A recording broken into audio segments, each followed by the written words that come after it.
रात की धड़कन जब तक जारी रहती है, सोते नहीं हम, जिम्मेदारी रहती है। वाह वाह, जिम्मेदारी रहती है। और जब से तूने हल्की हल्की बातें की यार, तबीयत भारी भारी रहती है। Welcome to my channel my stand up India. Let's begin. आज हम राहत इंदौरी जी की जर्नी के बारे में देखेंगे। जिनका अंदाज, जिनके अल्फाज, जुबान पर जिनकी पकड़, उनकी आवाज़ का मॉड्यूलेशन, जिनके हाथों को घुमाकर कविता पढ़ने की कलाकारी, माइक से दूर और उसके पास जाने की जिनकी कला, शब्दों के अंतिम ध्वनि को खींचने का जिनका कौशल, एक लाइन को कई बार दोहरा के सोचने का समय देने की अदा, एक भी शब्द कहीं बेकार ना हो जाए इसकी सावधानी।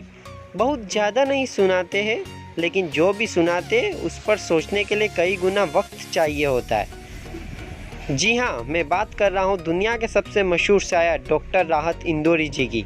जिस तरह से क्रिकेट अगर एक मजहब है तो सचिन तेंदुलकर उसके भगवान है, और अगर एक्टिंग एक मजहब है तो दिलीप कुमार उसके भगवान है, और अगर शायरी एक मजहब होता तो यकीनन राहत इंदौरी जी उसके भगवान होते। राहत इंदौरी जी का जन्म 1 जनवरी 1950 को इंदौर मध्य प्रदेश के एक साधारण मुस्लिम परिवार में हुआ। राहत जी अपनी माता पिता की चौथी संतान थे। राहत जी के पिताजी एक कपड़ा मिल में कर्मचारी थे। इनका नाम मिस्टर राफतुल्लाह कुरैशी था। इनकी माता हाउसवाइफ यानी गृहिणी, जिनका नाम मकबूल उर्फ निशा बेगम था।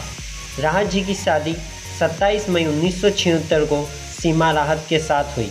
राहत जी के 3 बच्चे हैं, जिसमें 2 लड़के और 1 लड़की है।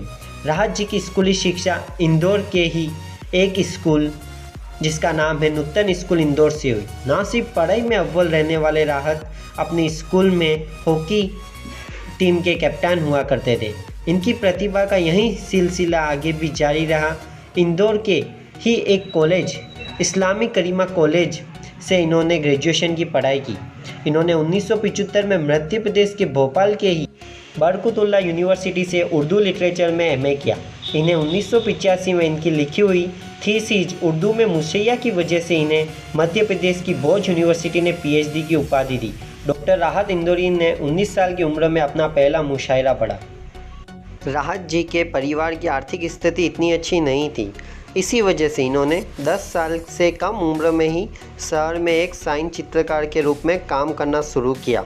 क्योंकि चित्रकारी इनकी रुचियों में से एक थी, इसलिए उन्होंने बहुत ही कम समय में बहुत ज़्यादा नाम अर्जित कर लिया था। आलम यह था कि एक समय में अपने शहर के व्यस्तम साइन बोर्ड चित्रकारों में से एक थे। ग्राहकों को कई महीने तक इनके बनाए हुए साइन बोर्ड का इंतज़ार करना पड़ता था। इतने संघर्षों के बाद भी इन्होंने अपनी पढ़ाई जारी रखी। बाद में इन्होंने इंदौर के इंद्र कुमार कॉलेज में उर्दू साहित्य पढ़ाना शुरू कर दिया।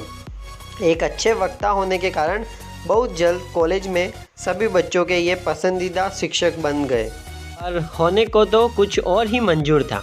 मुशायरों में इनकी लोकप्रियता इतनी बढ़ गई कि ना सिर्फ देश से बल्कि विदेशों से भी राहत जी को मुशायरों में पढ़ने के लिए बुलाए जाने लगा।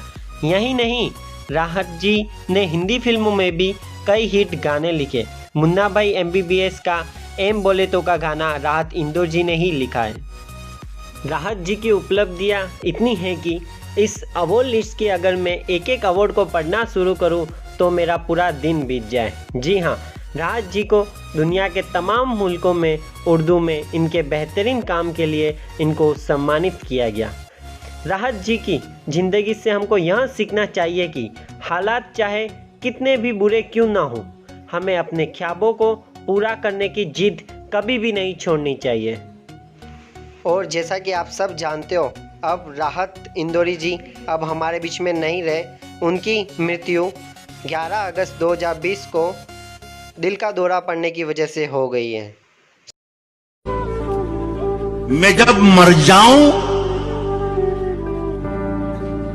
तो मेरी अलग पहचान लिख देना। मैं जब मर जाऊं तो मेरी अलग पहचान लिख देना, लहू से मेरी पेशानी पे हिंदुस्तान लिख देना। तो इसी के साथ मैं आज का वीडियो मैं समाप्त करता हूँ। आप सभी को धन्यवाद।